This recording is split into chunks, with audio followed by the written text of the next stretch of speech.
ಛಾಯಾಪ್ರತಿಮೆಯ ಛಾಯಾಪುರುಷನ ಛಾಯೆಗೆ ಸುಜ್ಞಾನವಿಲ್ಲ. ಆ ಎರಡಕ್ಕೆ ತಿಳಿಗೊಡಗೂಡಲ್ ತಾನೇ ಕಾಯದೊಳಾತ್ಮರೂಪು. ಇದು ಭರತೇಶ ವೈಭವದಿಂದ ಆಯ್ದುಕೊಂಡ ಪದ್ಯಭಾಗ. ಕವಿ ರತ್ನಾಕರ ವರ್ಣಿಯು ಪ್ರಸ್ತುತ ಕಾವ್ಯವನ್ನು ಬರೆದಿದ್ದಾನೆ. ಈ ಕವಿಗೆ ರತ್ನಾಕರ ಸಿದ್ಧ, ರತ್ನಾಕರ ಅಣ್ಣ ಎಂಬ ಹೆಸರುಗಳಿದ್ದಿದ್ದು ತಿಳಿದು ಬರುತ್ತದೆ. ಶ್ರೀ ಮಂದರ ಸ್ವಾಮಿ ತನ್ನ ಅಯ್ಯನೆಂದು, ಹಂಸನಾಥ ಮೋಕ್ಷ ಗುರುವೆಂದು ರತ್ನಾಕರ ವರ್ಣಿ ಹೇಳಿಕೊಂಡಿದ್ದಾನೆ. ಇವನ ಕಾಲ ಕ್ರಿಸ್ತಶಕ 1557 ಎಂದು ಹೇಳಲಾಗುತ್ತದೆ. ರತ್ನಾಕರ ವರ್ಣಿಯ ಕಾಲದ ಕುರಿತು ವಿದ್ವಾಂಸರಲ್ಲಿ ಭಿನ್ನಾಭಿಪ್ರಾಯವಿದೆ.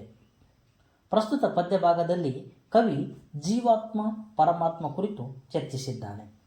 ಇದಕ್ಕೆ ಸೊಗಸಾದ ಒಂದು ಛಾಯಾಪ್ರತಿಮೆಯ ಉದಾಹರಣೆಯನ್ನು ಕೊಡುತ್ತಾನೆ. ಛಾಯಾಪ್ರತಿಮೆಯ ಛಾಯಾಪುರುಷನ ಬಗ್ಗೆ ಸರಿಯಾದ ತಿಳುವಳಿಕೆ ಇಲ್ಲ. ಛಾಯೆಗೂ ಛಾಯಾಪುರುಷನಿಗೂ ಇರುವ ಭೇದವನ್ನು ತಿಳಿದುಕೊಂಡಾಗ ಮಾತ್ರ ಆತ್ಮದ ಸ್ವರೂಪ ವೇದ್ಯವಾಗುತ್ತದೆ. ಮನುಷ್ಯನು ಆತ್ಮದಿಂದ ಒಡಗೂಡಿದ್ದರೂ ಆತ್ಮ ಶರೀರವಲ್ಲ. ಶರೀರವೇ ಬೇರೆ, ಆತ್ಮವೇ ಬೇರೆ. ಭತ್ತದ ಒಳಗೆ ಇರುವ ಅಕ್ಕಿಗೆ ಮೇಲಿನ ತೌಡು ಅಕ್ಕಿಯನ್ನು ಆವರಿಸಿರುತ್ತದೆ. ಅದರಂತೆ ಮಾಯಾರೂಪಿಯಾದ ಸಂಸಾರ ದೇಹವನ್ನು ಅಂಟಿಕೊಂಡಿರುತ್ತದೆ, ಹೊರತು ಆತ್ಮವನ್ನಲ್ಲ. ಆತ್ಮಕ್ಕೆ ಯಾವ ಬಂಧನಗಳಿಲ್ಲ. ಬಂಧನಗಳು ಏನೇ ಇದ್ದರೂ ಅವು ಶರೀರಕ್ಕೆ ಹೊರತು ಆತ್ಮಕ್ಕಲ್ಲ. ಆತ್ಮ ಪರಮಾತ್ಮದ ಸ್ವರೂಪವಿದ್ದಂತೆ ಅದಕ್ಕೆ ಲೋಕದ ಯಾವ ಕಟ್ಟುಪಾಡುಗಳಿಲ್ಲ. ಅದು ನಿತ್ಯ ಸುಖಿ. ಅಂತ ಆತ್ಮ ಹೊಂದಿದವನು ಲೋಕವನ್ನು ಬರೀ ಒಂದು ನಾಟಕವೆಂದು ಬಿಗಿದು ಲೀಲಾ ಮಾತ್ರ ತಾನು ಇಲ್ಲಿ ಇರುತ್ತೇನೆ, ಲೀಲೆ ಮುಗಿದ ಬಳಿಕ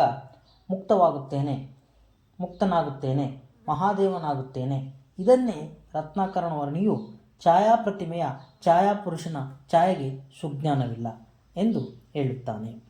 ಇವೆರಡರ ಮಧ್ಯೆ ಇರುವ ಭೇದ ತಿಳಿದಾಗ ಮಾತ್ರ ಕಾಯ ಬೇರೆ, ಆತ್ಮ ಬೇರೆ ಅರಿವು ಅವನಿಗೆ ಉಂಟಾಗುತ್ತದೆ ಎಂದು ರತ್ನಾಕರ ವರ್ಣಿ ಮನಮುಟ್ಟುವಂತೆ ಬಣ್ಣಿಸುತ್ತಾನೆ. ಭರತೇಶ ವೈಭವವು ಲೌಕಿಕದಲ್ಲಿ ಅಲೌಕಿಕ ಬೆಸೆದ ಅಪರೂಪದ ಕೃತಿ. ರತ್ನಾಕರ ವರ್ಣಿ ಭರತ ಚಕ್ರಿಯ ಮೂಲಕ ಯೋಗ ಮತ್ತು ಭೋಗ ಕುರಿತು ತಿಳಿ ಹೇಳುತ್ತಾನೆ. ಇದ್ದು ಇಲ್ಲದಂತೆ ಇರುವವನೇ ಯೋಗಿ, ಇದ್ದಿದ್ದರಲ್ಲೇ ಸಂಪೂರ್ಣ ಮುಳುಗಿದವನೇ ಭೋಗಿ. ಹೀಗೆ ಯೋಗ ಭೋಗಗಳ ಕುರಿತು, ಆತ್ಮ ಪರಮಾತ್ಮ ಕುರಿತು ಕಾವ್ಯದ ಮೂಲಕ ಆಧ್ಯಾತ್ಮಿಕವಾಗಿ ಕವಿ ಸೊಗಸಾಗಿ ಚಿತ್ರಿಸಿದ್ದಾನೆ. ಇದನ್ನು ಮುದ್ದಣ್ಣನ ಮಾತಿನಲ್ಲಿ ಹೇಳುವುದಾದರೆ ಕರ್ಮಣಿಯ ಸರದಲ್ಲಿ ಅವಳವನ್ನು ಎಣದಂತೆ.